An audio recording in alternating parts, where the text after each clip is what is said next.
Alright, man, so I'm back here to give y'all basically these little rankings for my favorite Kendrick Lamar albums. And I'm not doing this shit alone. We also got this. Bro, we got this nigga right here, bro. My homeboy Jay. Basically, he's here to give a damn his little ranking for his favorite Kendrick Lamar albums too. And plus, what really sparked this was the Sean C video, and also shit, Kendrick ranked them, so why we can't rank them? So, yeah, man, without further ado, we finna get into it. 2 tears in a bucket, I cry with you. But I can never lie with you. I can never afford not to afford. I can never put my plans to the side with you. Alright. Like, the thing is, I ain't really have time to, like, sit down and think about this subject, because, like, those 4 albums we choosing from, like, that shit kind of make everything hard. He kind of got his list already, but I kind of know where mine going, but I'm going to let you go first. So what you got at number 4? What's the worst Kendrick album in your opinion? Alright, so I saw the whole Kendrick interview, right, that he did on the radio show. I believe it was Big Boy's radio show.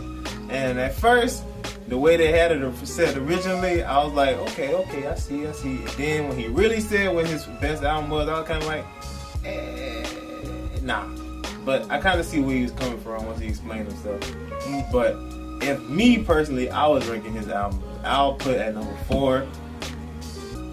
Damn, yes, I said it. Damn, his most hyped up, his most mainstream album. Yes, it was probably his worst project. It's not worse as in bad, but worse as in it's still a good, decent 7 out of 10, and that's his worst project. So you put Damn at number 4. Put Damn at number 4. Yes. Okay. So I kind of thought about letting it marinate a little bit. Alright, so my number 4 was Kendrick Lamar CDs. It would have to be everybody's favorite, Good Kid, Mad City. To me, which I see we coming from, Damn is probably his most mainstream sounding project, but I don't know, Good Kid, Mad City, as far as like the 4 albums, this is like the one I go to the least. And I like the storytelling elements of it, how he told the story throughout the whole thing, but at the same time, it don't really resonate with me. And then that's like the album that kind of like put everybody on Kendrick Lamar. We had like the fake ass Kendrick fans that came out of nowhere, especially when Swimming Pools came out and Poetic Justice got real big. So that's another reason why I ain't like the album, but I ain't gonna hold that against Kendrick. But it's just the fact that I don't know, man, that album came off as hella mainstream too, to a certain extent, but all in all, man, it's Good Kid, Mad City number 4. I'm sorry.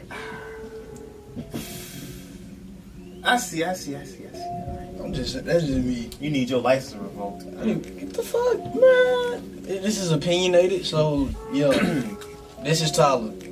Hi guys. Fucking Subway. Alright, bro. So basically, what this is, we just ranking our favorite Kendrick albums 1 through 4. You already know. You got Section 80, Damn, Pimp Butterfly, and Good Kid, Mad City. So your number 4 out of those, like number 4 is worse.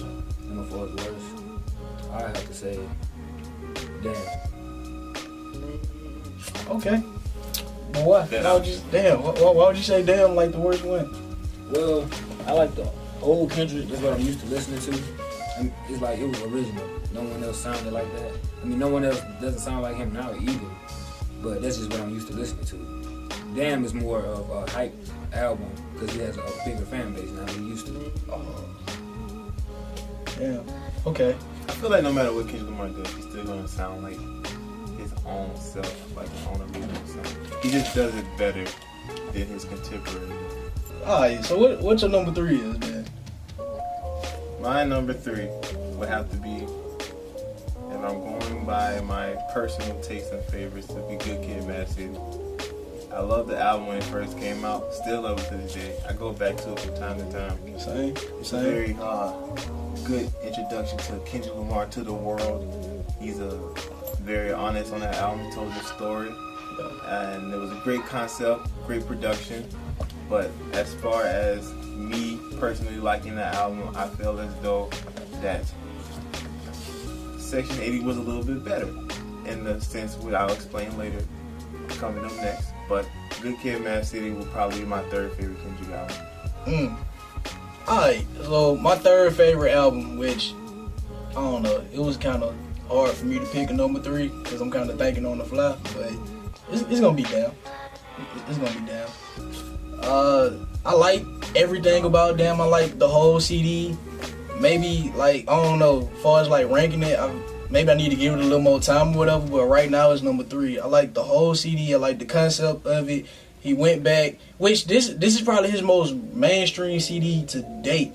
But the thing about it is like he went back to the old Kendrick, where it's like he's rapping, like you getting rapidy rap Kendrick, whereas like on To Pimp a Butterfly you got that, but he was more so like on the singing tip. He's singing on this album too, but he was doing more rapping than anything on this album. And it's like this is like the K-Dot. This is like K-Dot, where he's basically just being aggressive and he just going at folks and just basically he been telling folks how it is or whatever. But this nigga just sounds. He just sound angry as fuck on this CD, and I think that's why. Your punk ass. That's why I like this CD so damn much. And yeah, bro, that's my number 3. Damn.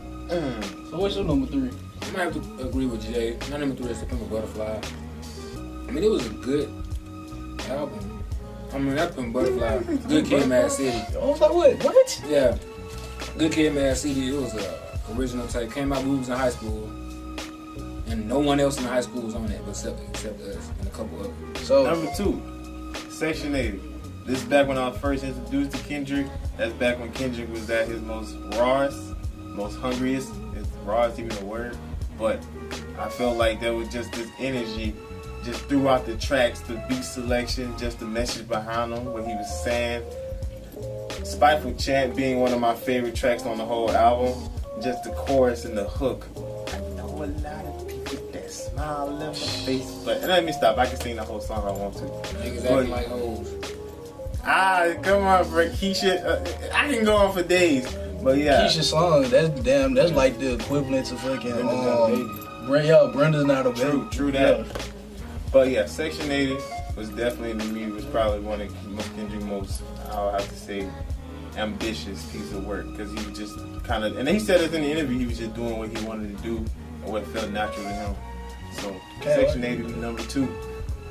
Alright, so my number 2 is the same thing. Section 80. It was my first introduction to Kendrick Lamar, period. I think you the one, ain't you? Yeah, didn't you put me on Section 80? Yes. Yeah, he put me on Section 80, which after I got on that, I was like stuck on Kendrick for the longest. Like, I ain't even know about the other members of TDE because of this damn CD, bro. I was stuck on this shit. And yeah, this shit came out like my 10th grade year, but it was just something about it where it was something different. And like around that was like 2011, I think. 2011, like this album kind of got overshadowed, but it's like people look at it now as probably like one of the classics.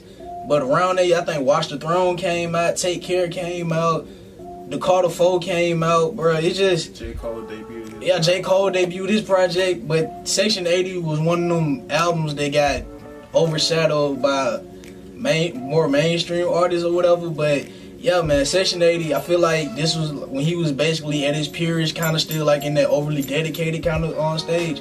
I like all the beats on here.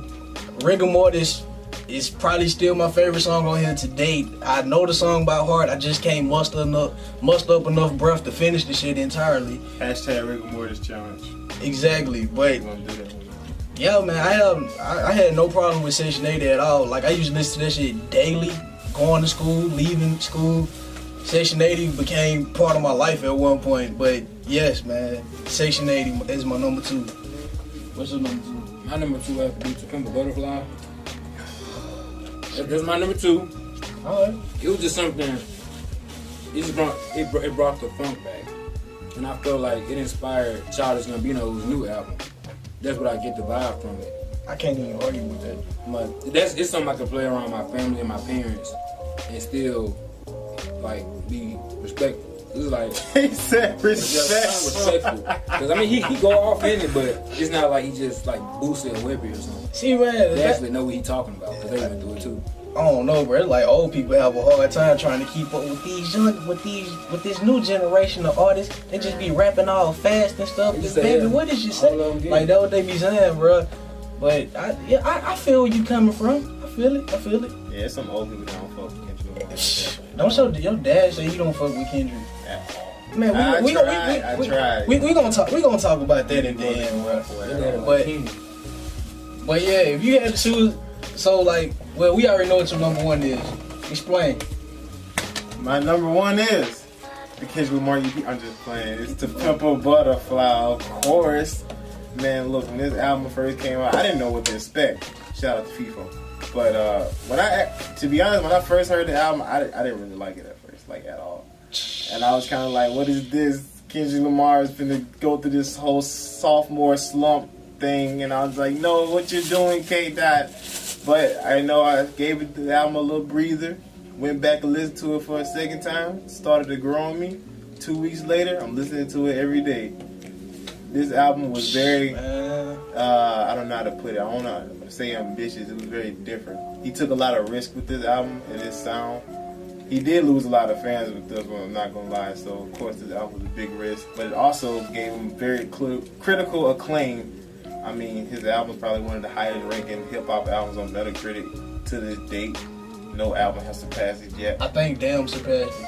Oh wow! Okay. I think Damn surpassed it, bro. He's either right there or second best. So Pimp a Butterfly had a fucking 96, and I think Damn passed it with a 97. That shit blow me. But yeah, the Pimp a Butterfly, it just touched on so many issues, and as the album whole, it was just so well put together and just tight. Like, you couldn't pick a more solid album to call an album. Like, I feel like these are what albums are supposed to be, an experience. Besides, like, this is the difference between a mixtape and an album. A mixtape is kind of like something you just play around with and have fun and just throw any other song in there. But the album is like kind of a piece of artwork that you have to just look at, or listen to, and just get your own perception of it. And that's what I did with the Butterfly. You know, power to the people. Alright, man. So my number one, To Pimp a Butterfly.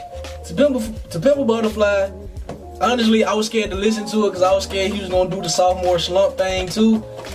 And plus, I was going on Twitter and like I had seen folks they were basically tweeting about this shit, saying like, "Man, this shit sucked, bro." Kendrick dropped the ball or whatever. I'm like, God damn, why ain't talking so bad about it? So I was scared to listen to it. So I was like, you know what? Fuck it, I'm gonna listen to it. Man, I listened to that shit on the way to class. And when For Free came on, I was like, boy, what the fuck is this? Not in a bad way, but in a good way, cause the way he just came on, this dick ain't free. That shit was funny. Like, I was listening to that shit, dying on the way to class, bro. And like, I ain't really understand the meaning of that shit. But as far as this album as a whole, man, I like the entire concept, bro. He was basically on his political shit, bro, with the whole Black Lives Matter, you know, the Trayvon Martin stuff, the Michael Brown stuff, basically everything that was going on at the time, still going on to this day.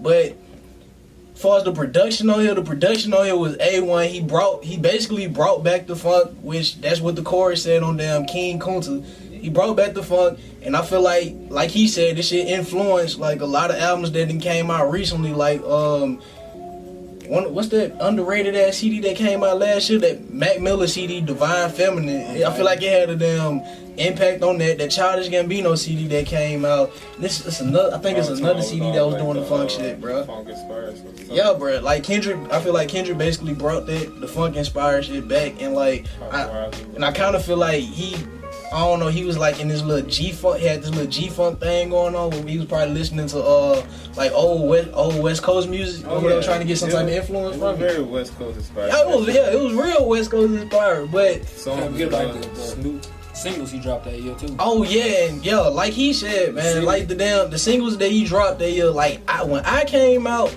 I was just like, for one, I liked a lot of people weren't fucking with I, but I liked I for one. It sampled the Isley Brothers song, in which y'all know me, I like samples anyway, but I love that shit as a whole. And plus, when he came out with what the song is, Black of the Berry, that shit was like a shift, bro. Cause it's like you got happy, cause it's like you got the happy ass Kendrick over here with you know what I'm saying. Basically sound like he's persevering and shit. He's, you know what I'm saying, he's getting better at life and all this stuff. But then you got this political ass Kendrick, bruh, and it's just, that nigga he just went off. Man. He just went off. He's the biggest hypocrite of 2015. I feel like he was telling people to love their self. but at the same time, he was telling them to take up for themselves. That's why he was going off. Probably so. And then he had the song, what was it? You, where he was just basically beating up on himself for the longest. And I hated that. I ain't gonna say I hated this song. I just hated hearing that song, like, cause It's a very powerful song. It's like, folks, I'll be in the car and people will like play that shit at like the most wrong time. And like, that shit would like fuck my mood up. I'm like, bro, this nigga on the track fucking crying and shit, bro. And I'm like, bro, I can't. Man, chill out, bro. Man, chill out. But yo, I couldn't really fuck with it. But as a whole, man, I love the CD, and I even like You. These Walls is probably my favorite song on that to this day. And it took me probably 7 listens to finally realize that was fucking Tupac at the end. It took me forever to realize that was damn Tupac. What the fuck? You talking about the nigga talking at the end? I didn't know who the hell that was. I thought it was like a ghost or some shit. Maybe the ghost Well, of Tupac. it was a ghost, technically, shit. But yes, it took me a minute to figure out that was, nigga, it's 2 years later. What the fuck, dude? That's how good Kendrick is. I better listen to it He more. keeps you thinking. And then with that CD, bro, it's like with To Pimp Butterfly, it's like, bro, it's still shit on there that folks gotta figure out. It's like, I feel like it's still shit hidden within that CD that niggas are trying to decipher to this day. Every Kendrick project. And as far as like how I feel about To Pimp Butterfly, I feel like To Pimp Butterfly to me is one of the greatest hip hop albums of all time. Most definitely. If you disagree, man, I had it. in the comment section. Honestly, in the comment section. honestly, bro. I had that shit as like the greatest hip hop album of all time, but Exactly. I don't know. But right now, to me, it's one of the greatest hip hop albums of all time. So yeah, that's my number one. To Pimp Butterfly. What's your number one? My number one is Section 80. I'm sorry, but Can't argue. Jay here, he put me on it. Came out in 2011. We were in the 10th grade. Yeah. Oh no, we were in the 10th grade. Came out right around the same time Trayvon Martin got shot in 2012. That's the first time I heard it. It was like at the end of 2011, beginning of 2012. Yeah. I have to say my favorite song on there is "Fuck Your Ethnicity," because he's telling you, okay, shit, it don't matter what color you come from, what color you are, what hood you come from. No matter if you gay or bi or whatever the hell you want to be, just be yourself. He was saying that everybody's his brother and everybody's his sister. He was basically preaching in other tracks about stuff that was going on in his neighborhood and how he's trying to stop his family from being around that. It's like how he talked to his sister. What was that? Tammy's or Keisha's song? I think it was Tammy. Keisha's song. Keisha, he was talking to his sister at the end of it, telling her how not to go that way. Damn, she was 11 at that. Yeah. And Now which she got a car. this shit crazy on like To Pimp Butterfly. Remember he was beating himself up on You, and she had got pregnant or something. I like, damn. She had to be. I think she was 16 then. I And like then 2 turn albums around. in, you still ain't goddamn listening to it. I don't know if you ever been mad at fuck if I was Kendrick Lamar. Like, bitch, I made 2 albums talking about this shit, you still got pregnant. I mean, shit. She graduated and he bought They her. got it, they got Toyota. Hey, Yeah, would you want to make the thing about that shit, bro? You ain't living up to your rapper standards, Kendrick. Bro, would you want? There's a rapper Bible about this. Bro, would you rather want your child to wreck a damn BMW or a Toyota Camry? If Kylie Jenner can wreck a Lamborghini, she can wreck a McLaren. He made a song called McLaren. Kylie Jenner, bro, her body ain't even her body, nigga. Man, but yo, man, y'all got Kendrick, but that was a good move. Get your Sit down bro. and be humble. So y'all though, do y'all have anything else that y'all want to say about this Kendrick topic? Shout out to Kendrick, man. You're a great artist. Damn, J. Cole ever dropped that mixtape? Nah, February that shit- came and nothing happened. That shit, honestly, as far as that J. Cole and Kendrick album, I done just gave up on that shit. That one is in the archive somewhere. Man, like, I feel like they're just gonna drop this shit out the sky. It's gonna be another Carter 5. Another detox, goddamn. They can't handle 2 black niggas this close. I don't believe it. But yeah, man. As far as Kendrick as a whole, like I say, I feel like Kendrick is the greatest of all time. A lot of people won't argue. Yeah, a lot of people won't argue me, especially like older cats, which I understand. I understand. He's the greatest of this generation. He's the greatest of this generation, but I took it a step further. I gave him the greatest of all time. A lot of people gonna argue. A lot of people gonna, you know what I'm saying, throw a lot of people up against Kendrick. Like, I done heard people, of course, you gonna throw Lil Wayne. Of course, folks gonna throw Tupac up there. Biggie. I said Eminem already. Yeah. Of course, they gonna throw Eminem up there, but to me, Kendrick, he's gonna go down as like one of the greatest storytellers of all time, one of the greatest lyricists of all time. And far as sales wise, I don't know. Folks love counting sales for some reason, which damn, he kind of exceeded expectations. And wait, don't he got like the highest selling rap album in the U.S. right now? Yes. Sir. Yeah, he should beat out. Yeah, he should beat out Drake, which is very impressive because Drake been breaking records and shit. But Drake can do everything. Man, fuck Drake. But Kendrick can do it better. Okay. Honestly, let's stop putting sales in this comparison. Yeah, folks love putting sales in the comparison, man. That's about straight artistry. Sales should not be in the question. Exactly. Everybody has a different taste. But yeah, man, as far as this Kendrick situation, man, I feel like he's the best. He's the best artist of this generation. How you feel? Facts. How you feel? How about he's the best rap artist? Okay. There's different stuff going on nowadays, like bubblegum rap and trap rap. Mumble rap. Oh, mumble gum. He's a country rapper. Yeah. So yeah, he's the best country rapper. Okay. I like how you divided it up into categories. But yeah, man. Thank y'all for watching this video. I've been seeing my subscribers go up. I think I'm at 330. Thank y'all for subscribing and stuff. Please hit that little notification button in the corner. Party when we get to 324. Bitch, we already get y'all. But yeah, though, thank y'all for watching the video, man. Be sure to hit that damn bell in the corner so I can get a notification every time I throw up a video. But yeah, man, this is T. This is Tyler. This is Jay. Thank y'all for watching. I'm gonna throw the Twitter names up. This is T. Oh my, you did not just do that shit. You did not just do that shit. But yeah, this is T. Thank you. Man, fuck you, bro.